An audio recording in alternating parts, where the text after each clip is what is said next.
Good morning, good afternoon, depending on where you are joining us from. We are here today with Trend Micro, Kyle McCaffrey. He's the National MSP Channel Account Manager. We've got Daryl Griffin, who's a sales manager, and Brandon Kilpatrick, who is also a sales manager. Welcome, guys. Welcome, Scott. Glad to be here. Awesome, awesome. So I always ask this question, where's everybody at and what's the weather? I'm lucky to be blessed in Clearwater, Florida. It's I think it's about 75 right now, so there you go. Not too much complaining from my side. Okay. How about you, Brandon? Yeah, I'm here in Dallas. Daryl's in the neighborhood, so speaking, right? Okay. Nice day here. Yeah, I can't complain. It's been bad weather, and today seems to be really nice. So. Sunny and 63. Yeah. Well, it started pretty good here, and it's overcast now in 70, so not too bad. But I think tomorrow they're calling for a lot of rain and storms, so that's all right. Well, I think we're going to talk today about Trend Micro's cloud app security, the Trend Micro email security, and Trend Micro worry-free XDR products. Yeah, absolutely. I'm excited to learn more. Who wants to start? Yeah, I'll kick us off. Okay. Let me share my screen.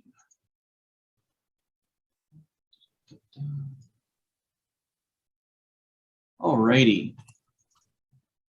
So I appreciate that introduction, Scott. Yes, sir. Obviously, over here at Trend Micro, we'll be talking a little bit about the worry-free XDR and some of its offerings, including the cloud app security and the Trend Micro email security. My name is Kyle McCaffrey. I've been at Trend Micro for just over a year and a half. Prior to that, I was at ConnectWise for just over 5 years. So I've been very ingrained in the MSP space, and that's kind of one of my business objectives, and is kind of educating the MSP community about some specific cybersecurity trends and kind of the way that things are going. And then, of course, my sales engineers here, Daryl Griffin and Brandon Patrick. So a lot of people in the MSP community, probably think of Trend Micro as a legacy solution, grandpa's AV. You see that funny screenshot from, our PC selling 2000 product.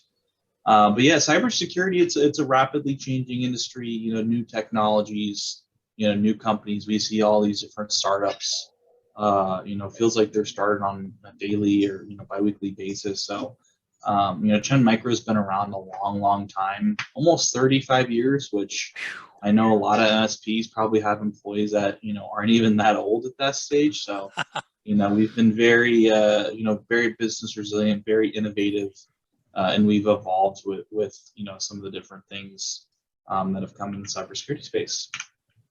So just some quick numbers about us.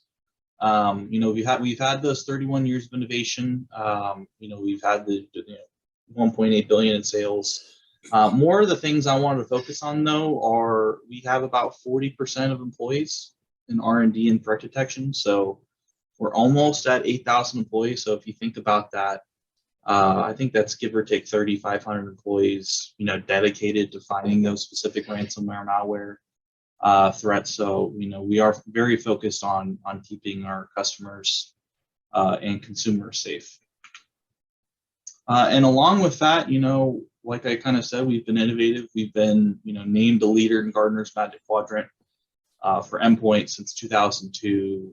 Forrester, we've been named a leader. Just recently, I think we were named an endpoint security leader. And then we actually just got ranked the #1 XDR vendor. So I'll kind of go over what XDR stands for, but you can think of it as extended detection response. So it goes one layer above EDR, which is endpoint detection response, and the fact that it's going to bring additional telemetry sources into the console and monitor additional things. So we'll kind of go over that, but just a couple of facts. Cloud app security, 79% of the ransomware attacks and over 90% of target attacks start with an email. So obviously email is a huge source of potential malware and ransomware. In a report that just showed more people send open emails during the pandemic, and that 306 billion emails were sent and received per day. So that's a pretty crazy number in terms of ingoing and outgoing. And this leads me to my final fact that in 2020, we actually stopped 16.7 million high-risk email threats that were detected and blocked. And this is in addition to what your O365s and G Suites are already doing. So it definitely brings a layer of advanced email security. And I'll go ahead and kick it off to our sales engineer, Daryl. Thank you very much. Just a couple of quick slides, and then I'm going to turn it over to Brandon for discussion specifically on Cloud App Security and our email security solution. For those of you who don't know, I think Kyle indicated we've been around for 35 years. I've been using Trend products as a customer and as an engineer for Trend for close to 20 years now. And we've got about 45 products or so in our arsenal. Much of that, I guess, for today's call, really the focus is the MSP space and products that are relevant in that space. Worry-free services is the primary endpoint security solution. Part of that is Cloud App Security and the hosted email or email security solution that Brandon's going to talk in detail about. That's part of the overall strategy there. We have some other solutions, web security gateway solution, and a UTM device that can also be managed from consoles and services that are made available for free to our MSP partners. That includes a license management portal, an opportunity for you to keep track of your customers and billing and assign products and service plans to them.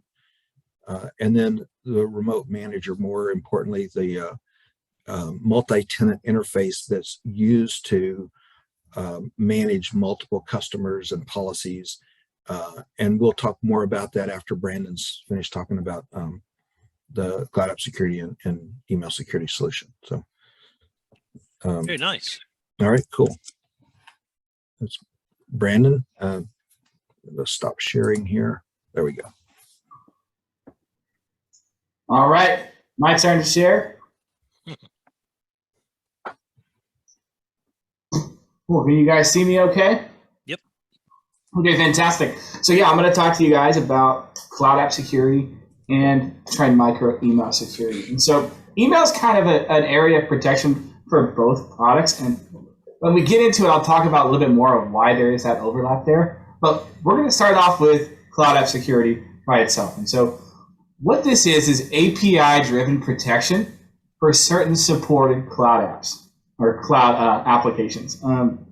You can see them listed along the top here, but quickly, that's Exchange Online, that's SharePoint, OneDrive, Microsoft Teams, Gmail, Google Drive, Box, Dropbox, Salesforce. Those are all protected products here within Cloud App Security. And so, and this is API-driven. So when we talk about the email protection, you may have used email protection in the past where you have to change your index records and send your email to be filtered, and then it's forwarded onto your organization.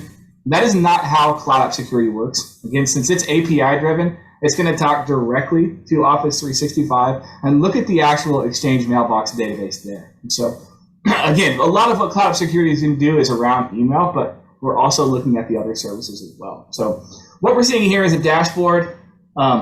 Overall information going on. You guys have seen the dashboard. You get the idea that this is an overall generalized information, some metrics for you to look at very quickly when you first log into console, as far as what's going on, what new threats are being detected, and potential actions that you might need to take. So let's pivot here to the end, though, and I'm going to show you guys how we set up Cloud App Security initially, okay? So if I go to Administration, and then I go to Service Account, this is where we actually add the services that we want to protect. Obviously, not every client is going to use all of these services.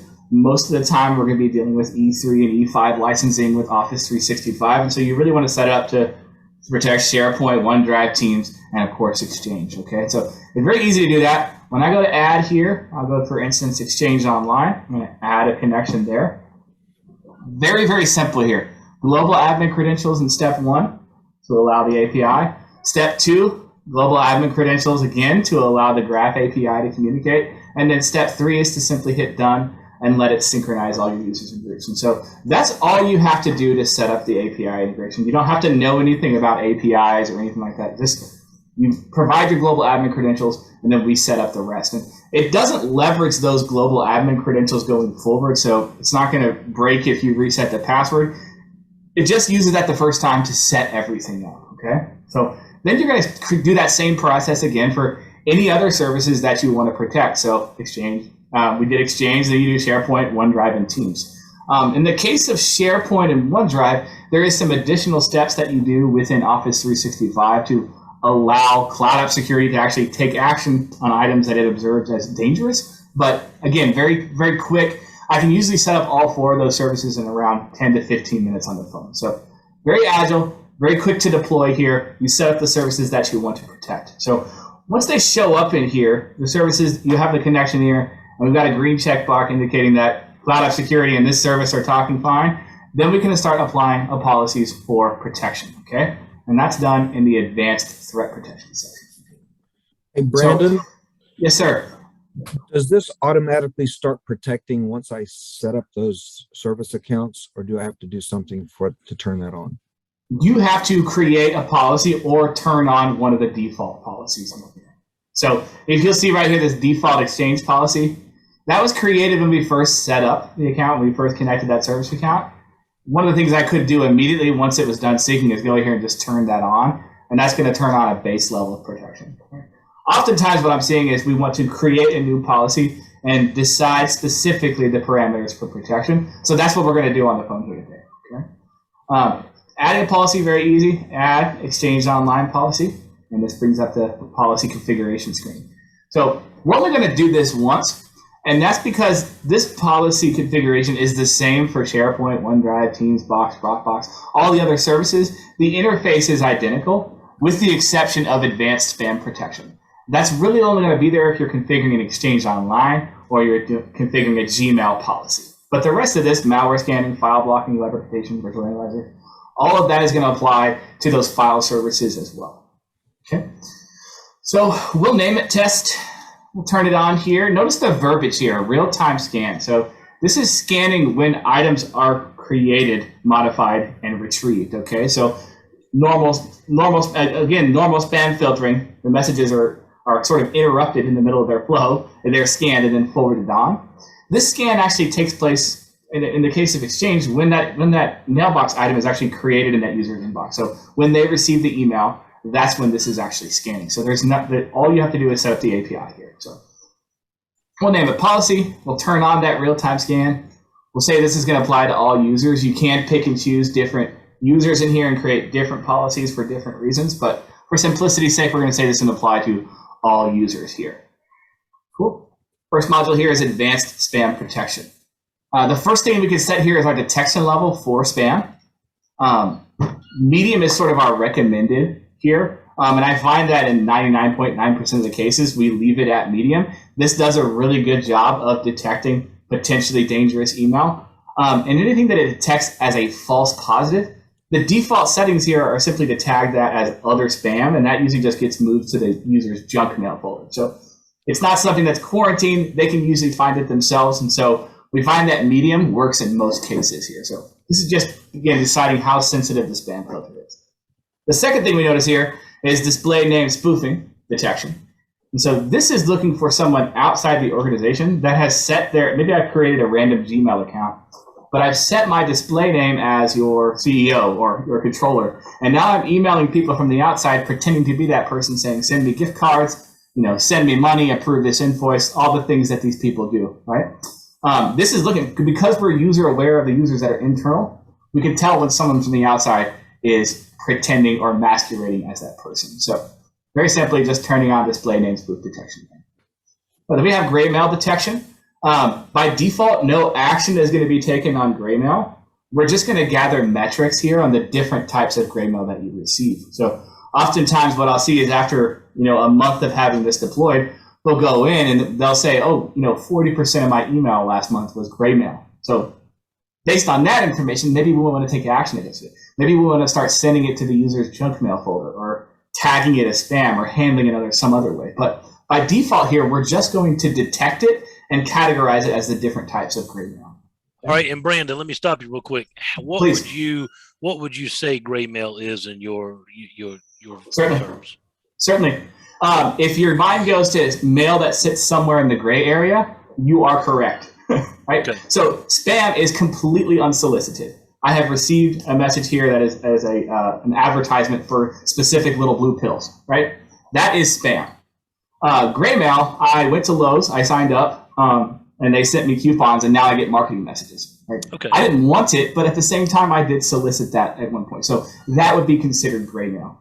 Or forum notifications, updates from social media, just the sort of, automated email that happens, all that's considered gray mail. Okay. Good question. Thank you. So this next module here, this is my favorite feature here. And it's interesting because what we're looking at here is not messages received, but we're looking at messages sent. So what this does is you specify high profile users in your organization, and it starts to build a profile of what a message from that person looks like. So it analyzes outgoing messages and it builds up this profile. And then once it's pretty sure it has a good idea of how you send an email, it starts monitoring the outgoing connections. And if something goes out that doesn't look like, it doesn't match that profile that it's built up, it carries out this action here. The default setting here is simply tag the subject as a probable BEC attack. And what this is for, you guys have probably been in this situation where someone has their account credentials stolen. Someone's able to actually log in as that person into Office 365. And then they're emailing people in that organization, again, saying, send me money, buy me gift cards, approve this invoice, things like that. This isn't protected by traditional email filtering because that never leaves the organization. That's all within. So Cloud Security here can see that, notice that, hey, that person doesn't usually talk like that. There's spelling mistakes, there's grammar mistakes, there's something about this message that is off. This will tag that. And the end result is twofold. One, you've identified that the compromise has happened. So the person that receives this sees probable BEC attack. They check in with the person that sent it and no, in fact, they didn't send this email. So we've identified that there's a compromised account here. And we've also mitigated any potential damage done. So the gift cards aren't bought. The money is not wired. The invoice is not approved, things like that. So I think that's really interesting. You could specify up to 1,000 high profile users for every account. So in most cases, this can cover every user if you wanted to. Okay? Very nice. So that's the writing style analysis. I haven't seen a product that'll do that yet. That'll right. kind of right. learn your end user's way of speaking. Right. Yeah, it's very cool because because if you send very much the same types of emails all the time, it builds that profile very quickly. But if you vary wildly in what emails look like, and it will take a lot longer to build it up. So it does take the time to fully learn what a typical email looks like from a person. So really cool stuff. Then we have an approved block sender, basically whitelisting, blacklisting. These people can always send, these people can never send, right? Approved header, if you're going to use our product Phish Insight, where you want to send purposeful spam messages to your users to see who clicks on what, you might add a header here to allow that service to happen without it being correctly identified as spam, but we want to let it through, right? So you might do an approved header for that. Action and notification are going to be consistent with every single module.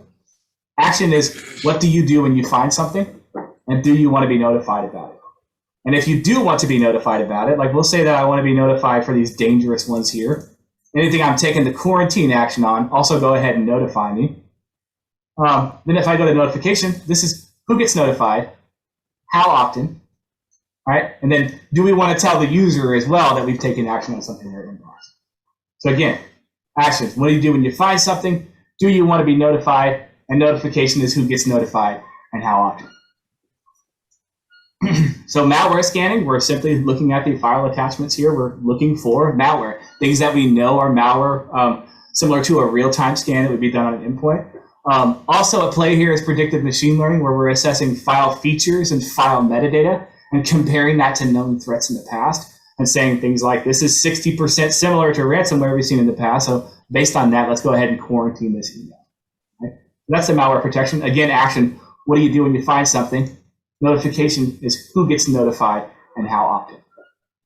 So file blocking, I typically see used on SharePoint, OneDrive, and Teams, not so much in Exchange. Some example use cases for you.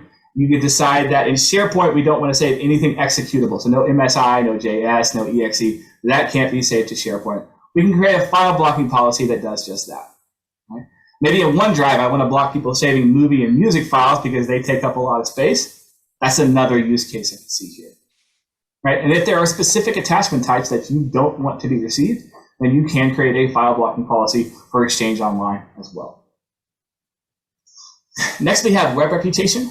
And then this is going to assess the links that are present in this email. Okay, so links not only present in the body, but also in the message attachments, which I think is important.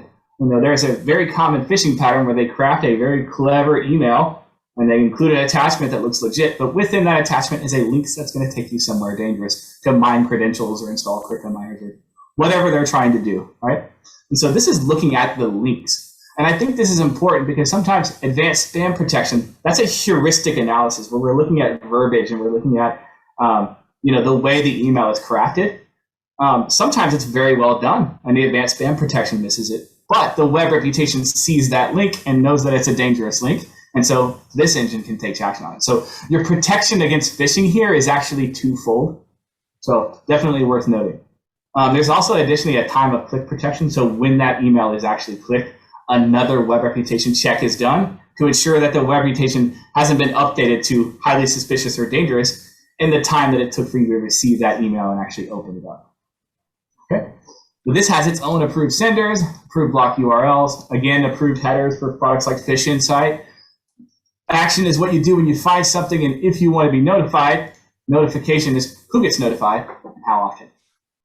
Last module here is Virtual Analyzer. This is where we're going to take the attachment or file in question, and we're going to detonate it in an isolated virtualized environment. And then we observe what happens post-execution in that virtual environment. If risky and dangerous or malicious things happen, that raises the risk score. We'll see here in the action, anything above a high and medium risk score, we're going to quarantine that whole email. We're going to notify you about it. And this is actually who we're going to notify and how often. So very simple to come in here and set up these best practices. Very quick to deploy this product, but there's a ton of protection offered here just by adding in this policy. So again, SharePoint, OneDrive, and Teams, the policy is identical. It just doesn't have the advanced spam protection because we're not really concerned with spam in OneDrive, right? We're just concerned about the actual files and malware and potential web reputation violations. So DLP is also in place here, data loss prevention. If you're doing this on your endpoint or in other areas, it's nice to be able to extend this functionality into your cloud apps as well. This is especially big for if you are trying to be compliant with HIPAA or trying to be compliant with PCI, some very common compliance standards that a lot of small businesses need to meet.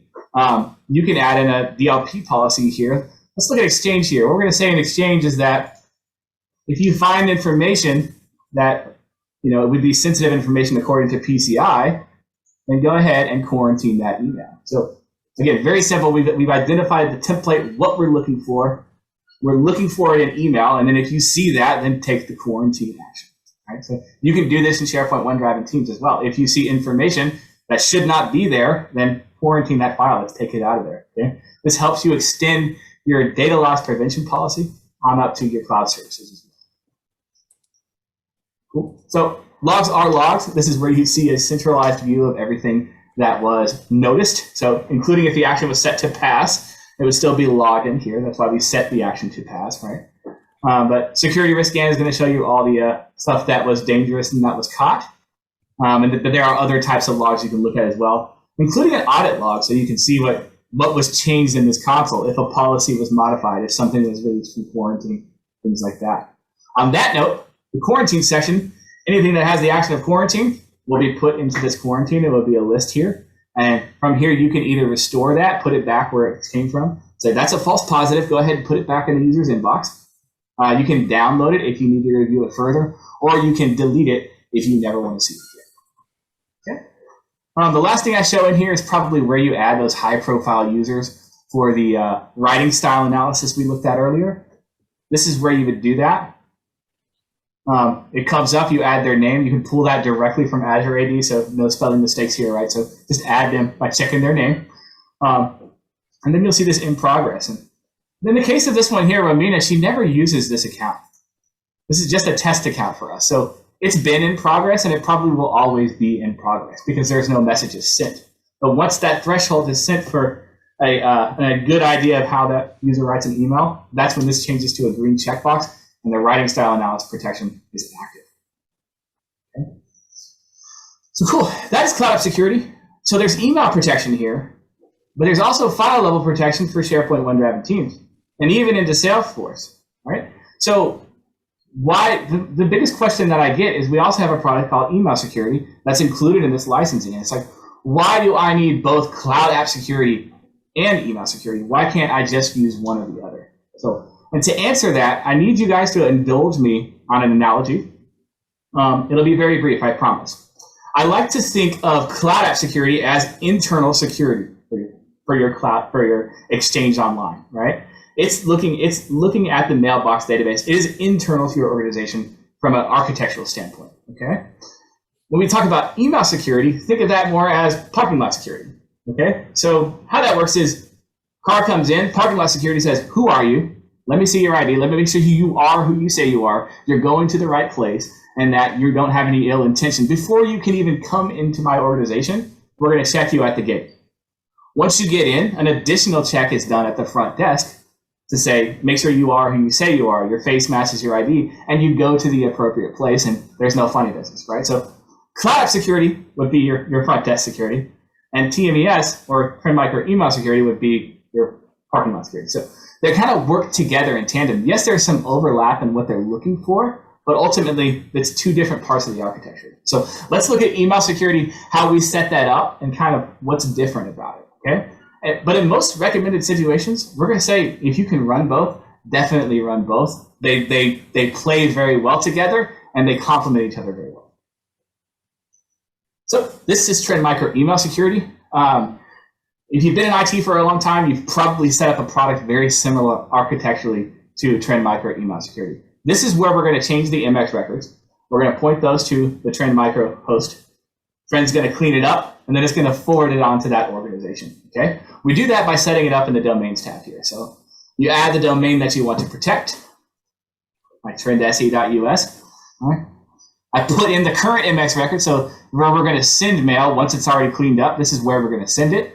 We're going to send it over port 25, and that has a preference of 10. That could be anything since there's only one MX record here, but if you have multiple, this is where you'd add all of those MX records. And then we'll see here in the detailed configuration, this is what you're going to change your MX record to. So you're going to change your MX record for trendse.us to point at this host. And again, we clean it up, and then we forward it on to the receiving server. Okay. For outbound protection, which is mostly about protecting your reputation, we're not as much concerned about security there as much as we are making sure that you're never leveraged to send spam or send malware or something, so you don't end up on a blacklist or something like that, right? So the outbound protection, you really just say where it's coming from. In most cases, this is Office 365, and then you would create a smart host in that Exchange environment and use this as that smart host name. And when you send messages, it's going to be forwarded through this smart host. Okay, so once you have it set up, then you apply the inbound and outbound protection through a series of rules. And so this is when you start to compare us to Proofpoint, Barracuda, to Mimecast, to Postini. I might be dating myself a bit on that, but if you compare us to other mail services, the rule sets is where we start to be a little different. And this is what I like about Trends, is how customizable these rule sets are. So let's look at just virus, spam, and content filters. There's obviously things around DKIM, there's DMARC, there's certain like TLS peers that you can set up if you want to get more advanced in the configuration. But let's look at the actual filtering of inbound mail from the directory internet, okay? So if I go to inbound protection, we'll first look at the virus scan and the virus files. Okay? So we have one rule here. We could create more rules here, but this is probably pretty much covering all that we need to for viruses, okay? So let's take a look at it. So what I like about this is the verbiage on the right hand of the screen that tells me exactly what this rule is doing. So if you read it out loud, it's very telling. If the message is incoming to my organization from anyone, and that message contains malware, then quarantine that message and send me a notification. So right away, we know exactly what this rule is doing. There's no question as to what the purpose of this is. Okay? And if I want to change something about it, like for instance, I want to decide what message contains malware means, I just go to the scanning criteria over here. And we decide what that actually means. Right? So cleanable, uncleanables. Notice that predictive machine learning is also at play here. Again, assessing file features and file metadata, not just the signature and pattern. Okay? There's also a virtual analyzer, which is an advanced setting, but this can do the same thing that we saw at virtual analyzer in cloud security, where we're detonating a file in an isolated virtualized environment and looking at what happens post-execution. Okay? So that's the virus protection. You'll see the same rule format when we look at the spam as well. So let's jump there. Go to spam filter, and I go to spam policy. We'll look at this one that's ordered first right here. We're actually going to look at both of these, and you'll understand why in a second. But if I go to test spam, again, the verbiage, if the message is incoming to my organization from anyone, except from exceptions, right? And if it's spam, BEC, phishing, web reputation, social engineering, then my action is set to quarantine. Okay, so let's look at that scanning criteria. So I have a spam here, and it's set to moderately low. Okay, 6 different levels of sensitivity there. Right, moderately low is where we typically start off, but I'll show you another example of how we use this too. So we have business email compromise, so somebody trying to pretend to be somebody else, that's BEC. This is looking for that. Phishing, which is another heuristic scan around phishing. Again, web reputation, we're assessing the links that are present in the email. And then also social engineering, which is looking for specific verbiage around intent and urgency and authoritarian language, things like that. So again, all these are going to be set to quarantine and send me a notification. So I want you to pay attention to the spam. This one is spam set to moderately low, okay? And the action is to quarantine. This next rule, though, around gray mail, notice this. I have this spam, but I have it set more sensitive. So this filter happens after that other rule. This rule happens after that. So it passes the initial one. This is a moderately low sensitive spam filter. It passes through that. But then it gets to this one, which is set more sensitive. And it may not pass this check, right? But if this detects it as spam, it's not going to intercept it. It's simply going to tag the subject as spam. So we have the same module with different sensitivities with different response actions. And this is where I believe the power of Trend Micro email security is the default rule set is good in 90% of the cases. But you can take this deeper and you can have different response actions or different filters. I've seen this used in like non-security ways where, for instance, let's look at the content filter.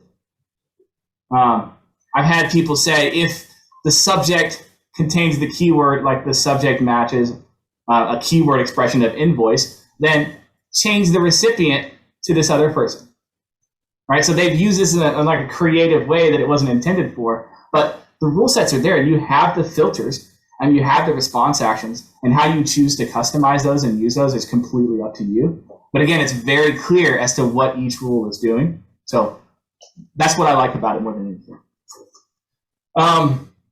So the same thing on outbound side, same kind of policies would be set, but the verbiage is reversed, right? So if the message is outgoing from my organization and that contains malware, then quarantine it, send me a notification. So the rule sets work identically in both directions. The mail tracking window within TMS, this is home base. This is where every single email message is going to flow through, whether it's approved or it's quarantined, whether it's completely blocked. Like if I change this type to blocked traffic, this is traffic that's not even accepted, and we're not even processing it. We're not even considering whether it might be spam because it's on a QIL or it's on an RBL list somewhere, and we know that it's spam, and so we just drop that. But we still log that, and you can still access it within the mail tracking. Okay? So within this window, and why I'm showing it to you, accepted traffic, and then everything that's set to maybe quarantine, right? When you see the log entry in here and you open it up, it just doesn't say quarantine. It says quarantine, and this is why. This is the specific rule that was triggered that made me quarantine this message, which I've used other products in the past before where that's not the case. You're kind of hunting down what exactly you need to change and how you need to respond to that false positive. So it's very easy within the mail tracking window. This is why, and this is why the message was quarantined. And so if I need to add an exception, I know exactly where I need to add that exception to. So yeah, that's mail tracking. Anything that shows up in the quarantine will again show up when I do a quarantine query, and you can either delete it if you never want to see it again, or go ahead and deliver it to the user, whichever makes the most sense in that case. There is also a digest that can be sent out to the users where they receive a message that says, here's everything that was marked as spam for you, and they can take actions from that email to release it to themselves. And so sort of take the administrative burden off the person managing this console to let through what would be considered false positives. If I go to the end user quarantine settings here, we can decide what level of access that is. Like, what can the users actually make decisions on, right? So this is probably the case in most organizations. We really don't want users making decisions on spam and gray mail.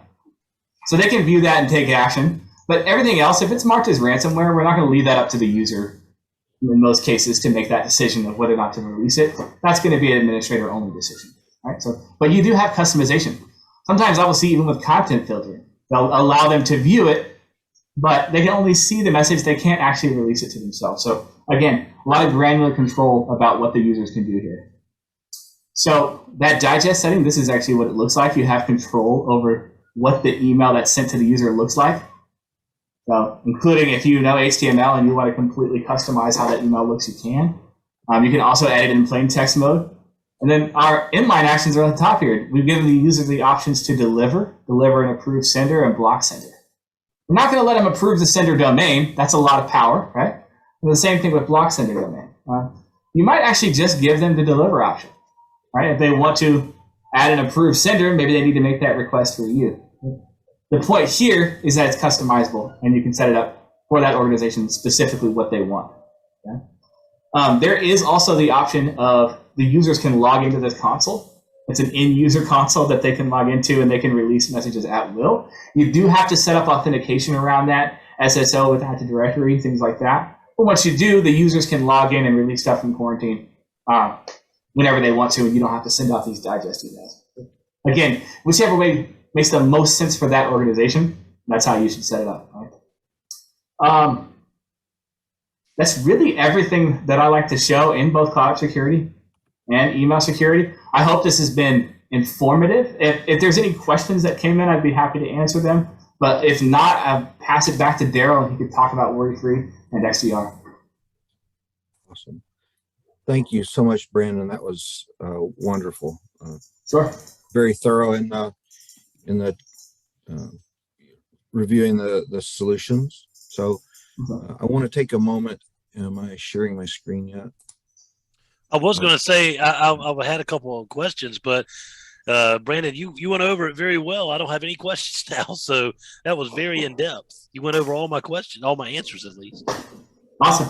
That's what I like to hear. Glad I could help out. Thanks again, Brandon. For those of you, some of you may have seen some of this before. I just want to review quickly. Brandon alluded to the fact of the licensing models that we offer. Endpoint security, worry-free services can be licensed by itself or in conjunction with what's known as worry-free services advanced. That's a licensing bundle that includes cloud app security and email security, which is what Brandon just went over. We're not going to spend a lot of time reviewing the worry-free services features. We've done that on previous calls. And then certainly if you are interested in signing up as an MSP partner, we'll review this in detail with you. Other parts specifically related to MSP are access to these consoles via a remote manager console that we're going to review here shortly. So central management for all of your customers from a single console remote manager. We do also offer an EDR technology that is integrated into the worry-free services agent. So no additional component, no additional agent, no additional console to utilize for the EDR technology. If you're licensed for it, you simply need to turn that on. And that integration, that EDR, XDR integration does apply when you're leveraging cloud app security, specifically with the email protection. We have a bundle called Worry-Free XDR that includes not only the Worry-Free Services Advanced, but the EDR license. Typically, that's going to be a more cost-effective licensing bundle. And then ultimately, we offer a co-managed XDR service to help you monitor for events, noteworthy events, 24/7, threat hunting, threat investigation, and communication and response on your behalf for the events.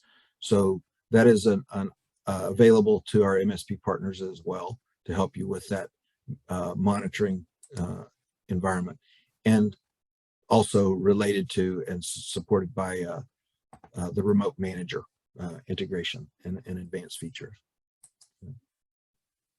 The license management portal is the first portal that you would gain access to as an MSP. I did mention earlier kind of the ability to configure and add customers, create service plans and assign those service plans to your customers, export customer summaries, help with billing, and then probably more importantly, again, from an administrative standpoint, connection to the remote manager, where you're going to have access and visibility to all of your customers across the board, from that first dashboard or summary page, visibility into what customers need attention, right? If you've got dozens or hundreds of customers, it's really impossible for you to touch every single one of those every day to find out where you need to spend your time and focus on. So the dashboard give you access to that information so that you can easily identify where you need to spend your time. Cross-customer dashboards, view of all customer and customer environment. I call this the multi-tenant view. Basically would list all of your customers and ability to sort them by alphabetical order, by license expiration, by threat detections, right? The quantity of detections, etc., to give you just another way to decide who to spend time on, who to focus on. When we're talking about the EDR, XDR technology, you certainly have visibility in the customer's direct console, but the power of Remote Manager is that all of that information is bubbled up into a cross-customer window or view for you to see all of the events, all of the noteworthy detections, and have quick access to review those right from Remote Manager without you having to drill down to the actual customer's console. More importantly, it allows you to evaluate and assess and do threat hunting and investigation across multiple customers all at the same time. If you become aware of a threat or an event or an IP address or a URL or an email address that is impacting one or more of your customers, you can quickly identify who those affected are by doing a quick assessment across all of your customers utilizing that XDR feature. Okay. Run customer reports, individuals, or group them. Some connections to RMM and PSA tools, and the ability to create predefined templates for the worry-free policies, so you don't have to recreate those best practices every time you bring on a new customer. Really powerful console here in Remote Manager.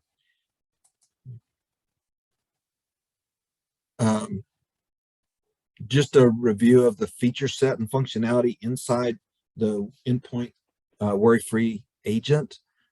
I like to identify these or represent, these are enterprise class features and functionality. Worry-free services is not a dumbed down version of Apex One or other solutions. It is truly enterprise class features and functionality that gives your customer the opportunity to provide, or gives you the opportunity to provide protection to your customers at a higher level, right?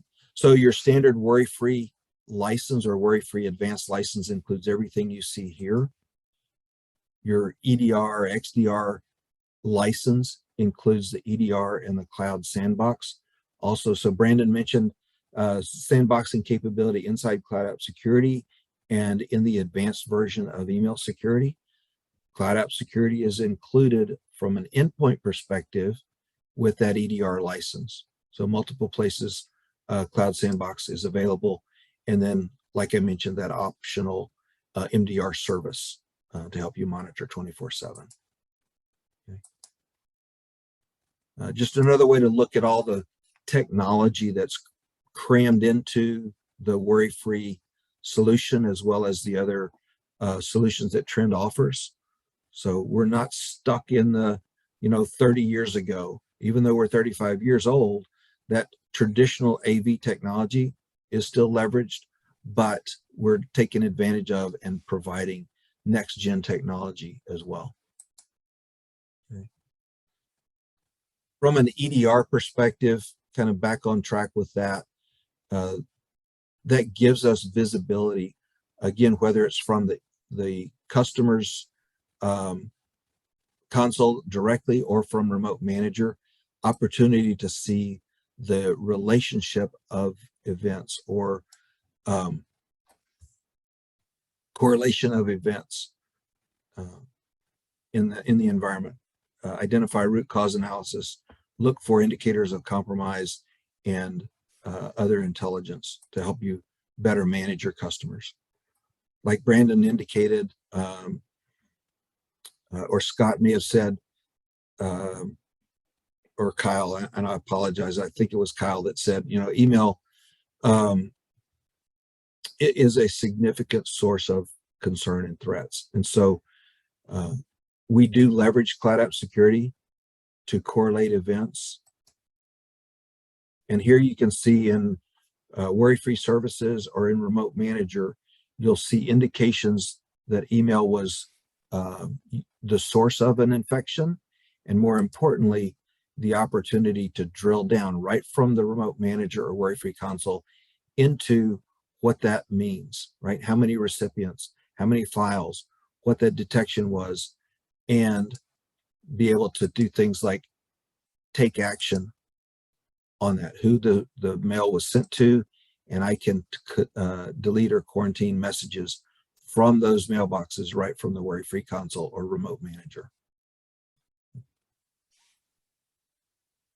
got about 10 minutes or so left, and I know that Kyle had a couple more things, and maybe Scott had some things. So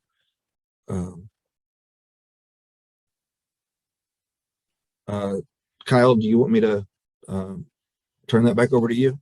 Yeah, I can go ahead and share my slide. Okay.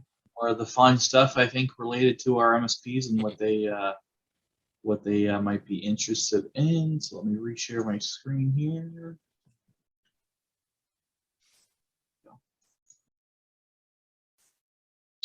Alrighty, so the fun stuff. So we are actually running a great special. This is specifically for ITBOG members. This is going in terms of our net new partners looking to sign up. We are offering 3 free months of our entire worry-free suite. So everything from the worry-free services, advanced, XDR, and then also our SOC as a service product, which is the co-managed XDR. A lot of our current partners are definitely looking to utilize that instead of leveraging, an internal SOC.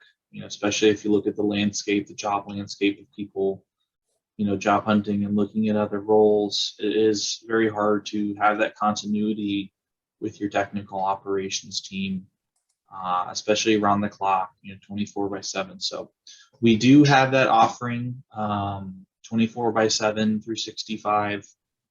For our clientele, or for our partners who have clientele, maybe it's healthcare, maybe it's financial, government, who need that extra protection. So we do have the 3 free months. And we also, as an additional bonus, ITBOG members who actually do start services with us, they're automatically given the 10K band level pricing. So it's a pretty significant discount from what a normal onboard partner would be. I think it's over half discounted of what the normal price is. And then we also still do have our 75 free NFR licenses of XDR. So this is good as long as you're a Trend Micro MSP partner. You can throw the XDR licenses on 75 free, 75 internal, workstation servers, whatever it might be. So obviously we want our partner base to test our product and see how they like it. So it gives you guys a really easy way to go ahead and throw it on a couple machines. But anyways, if anyone has any questions, you can reach out to me via Facebook Messenger. I'm very active. My email is Kyle_McCaffrey@trendmicro.com. And then if you guys do want to sign up for our program, it's www.trendmicro.com/MSP.